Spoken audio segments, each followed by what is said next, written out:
Masih bersambung dengan tadi Kang, ada hakikat keseimbangan tadi ya. Ketika ada pertarungan batin di dalam diri kita gitu kan. Apakah betul bahwa setiap saat memang Allah itu selalu berbicara dengan kita gitu Kang? Karena di dalam diri kita kan ada pertarungan negatif positif gitu ya atau tidak gitu kan. Arab mana orang sidalah. Itu kan ada pertarungan berarti seperti itu bahwa Gusti Allah sedang berbicara dengan kita Kang setiap saat atau gimana Kang? Iya. Caranya Allah itu yaitu apa? Dengan cara apa? Munculnya kebatinan kita lah. Bahasa batin kita. Apakah aku melakukan A atau melakukan B atau melakukan C?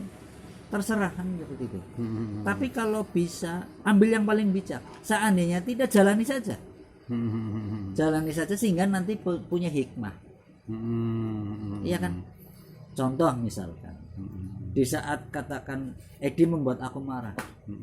Kalau memang aku sini marah, ya mau silakan aja, marah enggak apa-apa. Tapi kan nanti akhirnya misalkan muncul penyesalan. Oh iya, yang jangan orang perlu marah ya. Kan seperti itu. Seandainya bisa menahan marah, apa hikmahnya? Oh jadi nyaman, jadi tenang. Karena kalau enggak dijalankan seperti itu, kan kita tidak mendapatkan hikmah. Apa hikmah yang aku peroleh kan seperti itu. Tapi karena sudah paham bahwa andai kata aku pun marah terhadap Edi, maka nanti menyesal loh. Iya kan? Bisa saja menyesalnya itu kemudian aku nggak, aduh, jangan-jangan aku nggak penting yang ngomong yang tadi ya. Iya kan? Padahal perkara yang tadi tidak mungkin akan bisa diulang. Iya kan? Nggak bisa diulang. Kecuali apa? Ya hanya minta maaf. Kan tadi nambah pegawaian kan? Benar. Iya kan? Nambah pegawaian. Nah, kalau orang itu berpikir Quran itu diturunkan bagi orang yang berpikir dan berakal, gunakan pikiran. Apa? Kok harus ngomong apa? Ngomong jadi malah rakasada apa? Iya kan? Nah, kalau sudah seperti itu akhirnya munculnya apa? Hanya bijak saja sudah. Agar apa? Agar kehidupan kita itu benar-benar seimbang, selaras. Ya sama saja yang aku sering sampaikan bahwa jalan rel kereta api itu ada dua. Tetapi kan keduanya enggak pernah ketemu. Tapi kan berdampingan terus. Betul. Ada kiri, ada kanan. Ya kan? Itulah bentuk keseimbangannya kan. Untuk menyeimbangkan bahwa kehidupan kita adalah seperti persis rel kereta api. Nah, terus tadi yang dimaksud dengan itu Kang, ketika kita sendiri, berarti kan kita sedang berdialog dengan diri sendiri Kang. Apakah betul sesungguhnya kita sedang berdialog dengan Tuhan kita begitu loh, maksud saya seperti itu. Iya. Dialog dengan diri sendiri itulah yang namanya dialog dengan Sang Tuhan. Iya kan? Apakah dialognya itu menjadi kebaikan atau keburukan? Bisa jadi aku membuat keburukan karena apa? Ada penggoda. Penggoda dari siapa? Setan itu. Setan hanya menggoda loh. Tapi bahasa aslinya kan ada. Bahasa aslinya sebenarnya ngapain marah? Tapi bahasa setan domai bela. Ngocok-ngocok gitu loh. Itu dialognya di situ ya. Terjadi dialog itu di situ, pertarungan di dalam batin kita ya. Sesungguhnya kita sedang berdialog dengan Tuhan kita begitu ya Kang. Oleh karena itu harus paham bahwa kenapa keimanan itu pertama adalah iman terhadap Allah dulu. Iya benar Kang.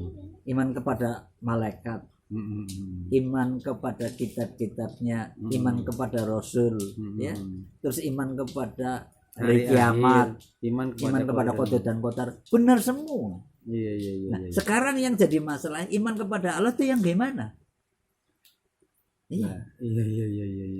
Iman kepada Allah yaitu mengimani, meyakini bahwa apa yang timbul di hati ini membawa kesucian. Dan jadi kesucian ya Kang. Yang jadi masalah ketika keluar jadi keburukan kenapa ya Kang? Karena terpengaruh oleh godaan atau gimana itu? Karena kita kepengaruh daripada godaan. Makanya apa? Yang kedua kepada iman kepada malaikat. Iman kepada malaikat yang apa? Kita harus mengimani terhadap alam pikiran. Alam pikir ini yang sering juga menggoda. Iya. Hanya kan harus diseimbangi. Iya. Mana pada malaikat. Terus iman kepada kitab. Mana iman kepada kitab? Bukan kitab-kitab itu semata seperti itu. Kalau itu hukum syariat. Tapi hukum hakikatnya adalah iman kepada kitab. Kitab itu bisa dibaca. Iya. Berarti apa yang aku harus baca setiap saat, setiap waktu, setiap detik Kejadian di alam kehidupan ini. Iya. Itulah iman kepada kitab. Iman kepada Rasul. Mana iman kepada Rasul? Iman kepada Rasul yaitu iman kepada sang rasa itu sendiri loh. Makanya disebut Rasulullah. Iya. Rasa yang muncul yang dari Allah. Iya. Kan seperti itu kan. Ya. Kemudian apa? Iman kepada hari kiamat.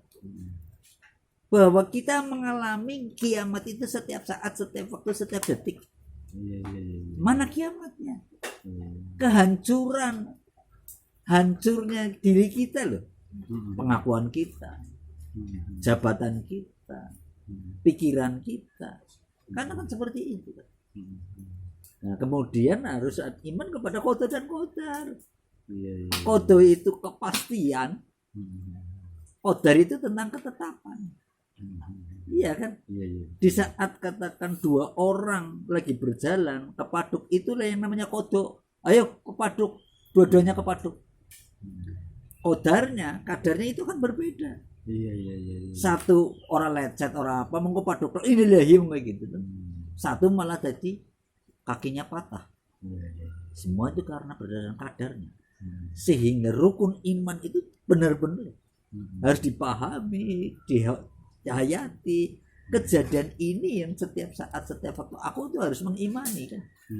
Itu yang kadang-kadang kita sering tidak menyadari ya. Iya, tidak menyadari bahwa kejadian itu pasti akan terjadi. Di saat aku ngomong jelek, pasti kejadiannya apa? Dihujat. Iya. Tapi kalau aku ngomong baik-baik, apa akibatnya? Paling tidak orang itu akan mendengarkan.